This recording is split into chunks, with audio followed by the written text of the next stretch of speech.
আজকের ৭১ সংযোগে আপনাদের প্রত্যেককে স্বাগত জানাচ্ছি। আমি সামিয়া জামান। আজকে এমন একজনের মুখোমুখি আমরা হয়েছি যিনি এই মুহূর্তে বাংলাদেশের সম্ভবত সবচাইতে আলোচিত ব্যক্তিত্ব। আপনারা বুঝতে পারছেন আমরা বলছি সজীব ওয়াজেদ জয়ের কথা, বঙ্গবন্ধু শেখ মুজিবুর রহমানের নাতি, প্রধানমন্ত্রী শেখ হাসিনার পুত্র এবং তার বিভিন্ন ক্ষেত্রে উপদেষ্টাও। আজকে আমরা মুখোমুখি হয়েছি এবং সজীব ওয়াজেদ জয়, আজকে ৭১ আপনাকে স্বাগত জানাচ্ছি। আপনাদের অনেক ধন্যবাদ আমাকে আজকে এই সুযোগটা দিয়ে।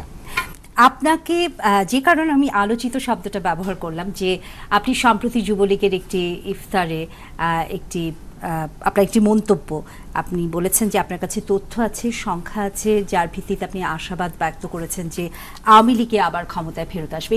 এরই মধ্যে বহুল আলোচিত একটি বক্তব্য। বিরোধী দল এবং সরকারি দল দুদলই এই আলোচনার তাৎপর্য ব্যাখ্যা করতে বা খুঁজতে অনেক সময় ব্যয় করছেন। আপনি কি আমাদেরকে বলবেন যে কি তথ্যের ভিত্তিতে আপনি এই আশাবাদ ব্যক্ত করছেন? হ্যাঁ, আমরা যেটা সব রাজনীতি দলই করে, আমরা একটা জরিপ করেছি। আমরা সময় মতন জরিপ করি। আমরা দুটো জরিপ করেছি খুবই রিসেন্টলি। তাতে নেশন ওয়াইড দেখা যাচ্ছে যে আওয়ামী লীগ কিন্তু বিএনপির থেকে একটু এগিয়ে আছে। এটা একদম সায়েন্টিফিকলি করা, এটা আপনার বাইরের কোম্পানিকে দিয়ে করা। অবশ্যই এইটা নিয়ে তো আমাদের বিরোধী দল আমার কথা ঘোরানোর চেষ্টা করছে। তারা হয়তো তাদের নিজেদের যে অভ্যাস সারাক্ষণ নির্বাচন চুরি করার, তারা ওই অভিযোগ করছে আমাদের বিরুদ্ধে। তবে এ পর্যন্ত যদি দেখেন যে যতগুলি নির্বাচন হয়েছে আওয়ামী লীগের অধীনে, এই গত ৫ বছরে ৪.৫ বছরে ৬,০০০টি নির্বাচন হয়েছে সারা দেশব্যাপী। এখানে কিন্তু কেউ কোনো কথা তুলতে পারে নাই যে কারচুপি হয়েছে, কারণ আওয়ামী লীগ কোনোদিন নির্বাচন কারচুপি করে নাই। আওয়ামী লীগ সবসময় চেয়েছে মানুষের যেই অধিকার সেটা রক্ষা করতে। তো আওয়ামী লীগের তো অবশ্যই কোনো উদ্দেশ্য নাই নির্বাচন কারচুপি করার। আর সুতরাং যেই নীল নকশার নির্বাচন ধরনের অভিযোগ তারা তুলছেন এটা সম্পূর্ণ মিথ্যে। কিন্তু আপনি ৬,০০০ ৬,৫০০ নির্বাচনের কথা বললেন, তার মধ্যে সর্বাধিক আলোচিত আবার সর্বশেষ যেই ৫টি সিটি কর্পোরেশনের নির্বাচন এবং তার আগেরও কয়েকটি নির্বাচনে দেখা গেছে যে আওয়ামী লীগ সমর্থিত প্রার্থী, সেগুলো দলীয় নির্বাচন ছিল না, পরাজিত হয়েছে। তা এই অল্প সময়ের নির্বাচন যেই সময় হোক না কেন, এই অল্প সময়ে এই পরিস্থিতি পরিবর্তনের কি ধরনের পরিকল্পনা কথা আপনি বলছেন? এখানে কিন্তু আসলে পরিস্থিতি পরিবর্তনের কিন্তু সেরকম প্রয়োজন নাই। আপনার 5টি নির্বাচন হয়েছে মিউনিসিপ্যাল ইলেকশন। এখানে আমরা যতই বলছি যে এটা ন্যাশনাল ইস্যুসগুলো এখানে প্রভাব পড়েছে, কিছুটা হয়তো পড়েছে, বাট বেশিরভাগ কিন্তু আপনার ওই লোকাল ইস্যুসের উপরেই ইলেকশনটা হয়েছে। তাছাড়া বিভিন্ন কারণে কিন্তু আমরা পরাজয় হয়েছি, ঠিক আছে, মেনে নিলাম। তবে আমরা যখন ন্যাশনাল লেভেলে দেখি সংখ্যায়, কিন্তু ন্যাশনাল লেভেলে দেখলে কিন্তু সংখ্যায় আবার আওয়ামী লীগ একটু এগিয়ে আছে। আপনার এখানে বিভিন্ন কারণ আছে। আপনার ভোটার টার্নআউট কিছুটা কম ছিল, যেখানে সাধারণত ন্যাশনাল ইলেকশনে আপনার 83% 84% ভোটার টার্নআউট হয়, এখানে মাত্র 60% হয়েছে। আর তাছাড়া যখন মানুষ ভোট দিতে যায় ন্যাশনাল ইলেকশনে, তখন ভোট দিচ্ছে নৌকা ধানের শীষ, আর মিউনিসিপ্যাল ইলেকশনে কিন্তু ভোট দিচ্ছে অন্য চিহ্নতে। নৌকার আলাদা একটা ব্র্যান্ড ইমেজ আছে। যারা নৌকার ভোটার তারা কিন্তু শেষমেশ নৌকায় ভোট দেবেই। আপনি সিটি কর্পোরেশন নির্বাচনে বললেন যে জাতীয় ইস্যুর তুলনায় স্থানীয় ইস্যুরও কিছু প্রাধান্য ছিল, যদিও পরবর্তী বিশ্লেষণে আমরা বেশিরভাগ পর্যবেক্ষকের কাছেই শুনেছি যে জাতীয় ইস্যুগুলোই সেখানে বড় ধরনের প্রভাব ফেলেছে এবং এই সিটি কর্পোরেশনের ব্যাপারেও অপপ্রচার শব্দটি ব্যবহৃত হয়েছে। এখানে কি ধরনের, জাতীয় ইস্যুই হোক স্থানীয় ইস্যুই হোক, ঠিক কি ধরনের অপপ্রচার আওয়ামী লীগের বিরুদ্ধে করা হচ্ছে? আপনি অনেকগুলো বিষয় নিয়ে আমাদের বিরুদ্ধে অপপ্রচার চলছে। যেসব বিষয়ে, যেমন ধরেন এই যে হলমার্ক বলেন, ডেস্টিনি বলেন, পদ্মা সেতু বলেন, এই নিয়ে এক একটা মিথ্যে প্রচার সরকারের বিরুদ্ধে এতদিন চলে যাচ্ছে। সরকার যেটা, আমরা কিন্তু সবই অপপ্রচার, এগুলো সরকারের সময়ে সংগঠিত দুর্নীতির বিরুদ্ধে খবর না, কারণ দুর্নীতি তো সরকার করে নাই। আপনি যদি দেখেন যে আমরা তো এই দুর্নীতির মোকাবেলা করেছি, আমরা তো দুর্নীতি থামিয়েছি। ৭১ সংযোগে আরও একবার স্বাগত জানাচ্ছি আপনাদেরকে। আমাদের সঙ্গে আজ কথা বলছেন সজীব ওয়াজেদ জয়। বিরতির আগে আপনি বিএনপির দুর্নীতির কথা বলছিলেন। আওয়ামী লীগের দুর্নীতির অভিযোগ যে ৫-৬টি বড় ব্যাপারে করা হয় সেটি নিয়ে কিছু কথা শুনলাম আপনার কাছে, কিন্তু তার বিপরীতে বিএনপির পূর্ববর্তী সময়ের দুর্নীতি আপনার কাছে কি মনে হয় সেটি এখনো মানুষের মনে আছে? না, সেটি মনে নাই। আর বিএনপি কিন্তু সেই মানুষের যে মনে নাই এটার উপরেই কিন্তু তারা আশাবাদী আছে। তারা বলছে যে হ্যাঁ আগে কি হয়েছে সেটা ভুলে যান। তবে দেখেন, তারা তো ক্ষমতায় ছিল আমাদের আগে। এখন ভবিষ্যতে তারা যতই বলুক যে নতুন আকারে করবে, তাদের নেতৃত্বে কিন্তু কোনো পরিবর্তন আসে নাই। যারা ওই আগের দুর্নীতির পেছনে ছিল মূল, তারাই কিন্তু এগিয়ে আছে। এখন আপনি যদি দেখেন যে তাদের গত টার্মে বাংলাদেশ একদম দুর্নীতিতে বিশ্বের চ্যাম্পিয়ন হয়েছিল। আপনার এমন কোনো সেক্টর ছিল না যেখানে তারা দুর্নীতি করেনি।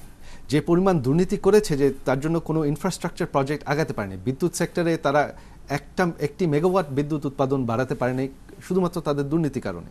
আপনার রাস্তাঘাট বলেন, যেখানে বলেন, আপনার তখন বাস্তব কথা হচ্ছে যে হাওয়া ভবন খুলে তখন প্রধানমন্ত্রীর ছেলে নিজেই আপনার এই সিএনজি থেকে চাঁদা যেত ওনার কাছে। আপনার খাম্বা লিমিটেড করে পোল বানিয়ে, তবে বিদ্যুৎ নাই, বিদ্যুতের পাওয়ার প্ল্যান্ট নাই, পোল সারা দেশব্যাপী পোল কিনে সরকারের টাকা পাচার করে ওখানে যেত। এমন কোনো ব্যবসায়ী নাই যারা বলে নাই যে হ্যাঁ আমাদেরকে হাওয়া ভবনে ডেকে চাঁদা দাবি করা হয় নাই। তার সাথে তো তুলনা করতেই হবে। মানুষ তো ভোট দেবে তুলনা করে দু দলের মধ্যে, বিএনপি আওয়ামী লীগ। আমরা চাই এই তুলনাটা হোক, আসলভাবেই তুলনাটা হোক, যে বিএনপি তো ক্ষমতায় ছিল, তারা কি করেছে, আওয়ামী লীগের 5 বছরে আমরা কি করেছি। এখন বাংলাদেশে একটি ব্যবসায়ী নাই যারা বলতে পারবে, আপনারা তো দেখেছেন এখানে তো কোনো ভবন খোলা হয় নাই যেখান থেকে চাঁদাবাজি করা হয়েছে।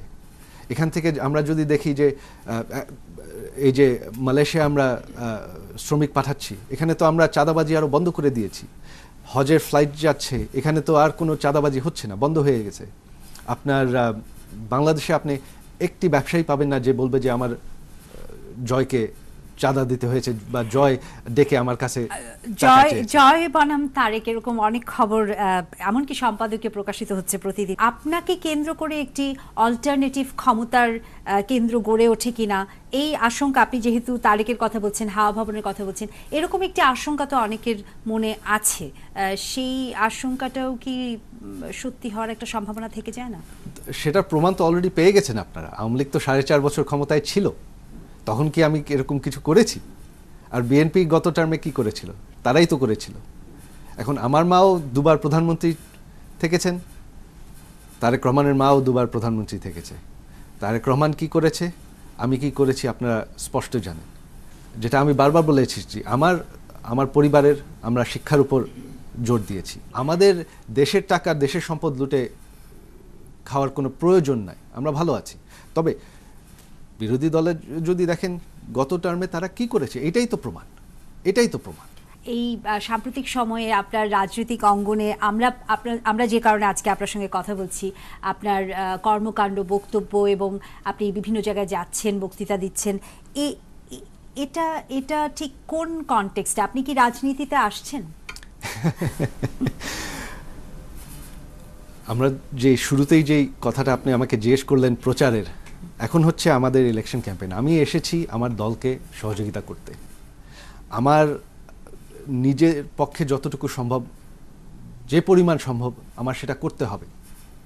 এখন আমি কিন্তু ওই ক্ষমতা বা টাকার দিকে নজর দিয়ে নামি নেই। সেটা যদি করতে হতো আমি তো 4.5 বছর আগেই নামতে পারতাম, আমি করি নাই।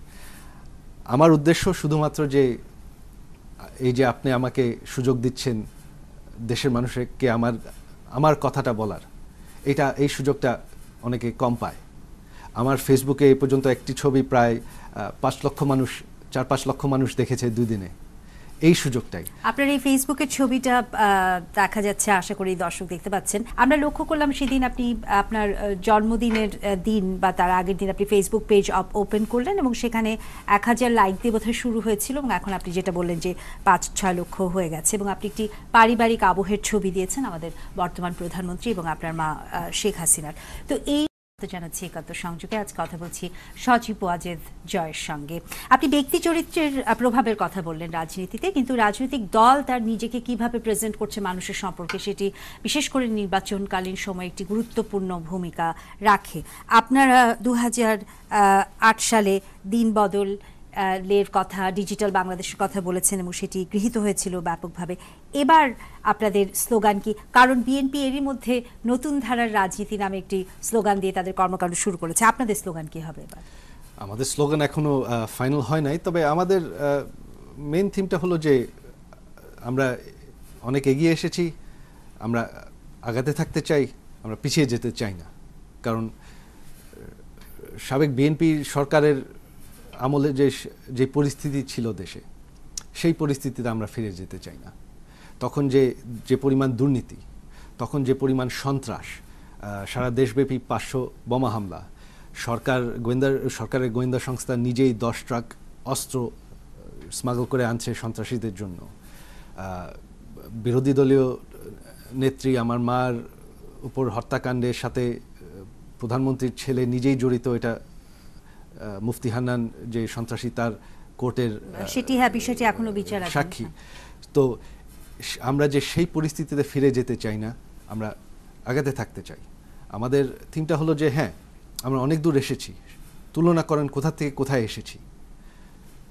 সময় লাগবে দেশকে আধুনিক একটা দেশে, মধ্যমায়ের একটা দেশে প্রতিষ্ঠিত করতে, দেশের সব সমস্যা দূর করতে সময় লাগবে। তবে 5 বছরে আমরা কত দূর এগিয়ে এসেছি, আমরা আগাতে থাকতে চাই, আমরা সেই কালো দিনে পিছিয়ে যেতে চাই না। যেই সাফল্যগুলো দাবি করে আওয়ামী লীগ সরকার, তার মধ্যে একটি হলো তাদের আরও একটি বড় ধরনের নির্বাচনী প্রতিশ্রুতি, সেটি হলো যুদ্ধাপরাধ বা মানবতা বিরোধী অপরাধের যেই বিচার এখন চলছে। এই বিচারের রায় এবং রায় কার্যকর হওয়া না হওয়ার সাথে নির্বাচনের কতটা প্রভাব পড়বে বলে আপনার মনে হয়? আমার মনে করি এটার একটা মারাত্মক প্রভাব পড়বে। বাংলাদেশের মানুষ 42 বছর অপেক্ষা করেছে এই বিচারের জন্য। আমরা চেয়েছি যে বিচার নিয়ে যাতে কোনো সন্দেহ না থাকে যে এটা ফেয়ার হয়েছে কিনা। আমরা একদম ফেয়ারলি, ট্রান্সপারেন্টলি সময় নিয়ে করেছি। তবে আইনগতভাবে স্পষ্টভাবে সব কিছু করতে, একটু সুন্দর করতে সময় লাগে, সেটা আমরা করেছি। আমাদের ওয়াদা ছিল, সেই ওয়াদা আমরা পূরণ করেছি, সম্পূর্ণ পূরণ করার ইচ্ছা আছে।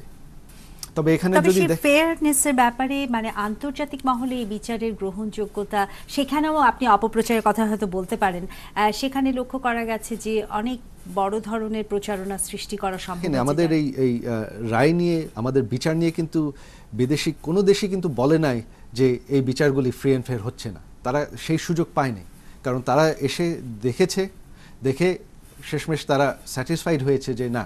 হ্যাঁ, সবগুলো দেশেরই সরকারি অবস্থান অবশ্য যে তারা এটা বাংলাদেশে। তবে এখানে এটা দুঃখজনক বিষয়, আমাদের বিরোধী দল নিজেই, তারা এই যে বিএনপি, তারা আমাদের এই যুদ্ধাপরাধীদের পক্ষে, তাদের সাথে হাত মিলিয়ে বিদেশে কোটি কোটি টাকা খরচ করেছে লবিংয়ে। যারা আমাদের দেশের মানুষ হত্যা করেছে, নিজেদের ভাই বোনকে হত্যা করেছে, যারা আমাদের দেশের মহিলাদের রেপ করেছে, তাদের সাইড নিয়ে, তাদের সাথে দাঁড়িয়ে তারা প্রতিবাদ করছে। আমি তো একজন আওয়ামী লীগ না, আমি একজন বাঙালি, আমি একজন বাংলাদেশের নাগরিক হিসাবে এটা তো আমার কাছে আশ্চর্য লাগে। এটা তো একটা ন্যাশনালিস্ট বিষয়। তারা তো, যারা আমাদের দেশের বিরোধিতা করেছে, যারা এরকম ওয়ার ক্রাইমস করেছে আমাদের দেশের নাগরিকদের উপর, তাদের সাথে দাঁড়ালে কি দাঁড়ায়? তারা তো রাষ্ট্র বিরোধিতা করছে। তাদের মধ্যে তো বাংলাদেশের কোনো ভালোবাসা দেখছি না। একমাত্র আওয়ামী লীগ সরকারই এটা করছে, এই বিচারটা করছে। বিএনপি কি করেছিল? বিএনপি তাদেরকে দেশে ফিরিয়ে এনে, তাদেরকে পতাকা দিয়ে, আমাদের দেশের যেই দেশের বিরোধিতা তারা করেছে, এই যুদ্ধাপরাধী, তাদেরকে পতাকা দিয়ে মন্ত্রী বানিয়েছিল। এটা তো আমার কল্পনাই করতে পারিনি এটা কিভাবে হয়। এখানে যেখানে যুদ্ধাপরাধ বা মানবতা বিরোধী অপরাধের মতো একটি জাতীয় ইস্যু, আপনি যেটা বলেন যেটা ন্যাশনালিস্ট ইস্যু, জাতীয় এবং জাতীয়তাবাদী ইস্যু, সেখানে বিরোধী দল এবং সরকারি দল বা সব পক্ষ একমত হতে পারছেন না বলে আপাত দৃষ্টি মনে হচ্ছে। সেখানে নির্বাচন নিয়ে এত কথা বলছেন, নির্বাচনের প্রস্তুতি নিচ্ছেন, এই নির্বাচন কোন সরকারের অধীনে হচ্ছে সেটা নিয়েও তো দুই পক্ষের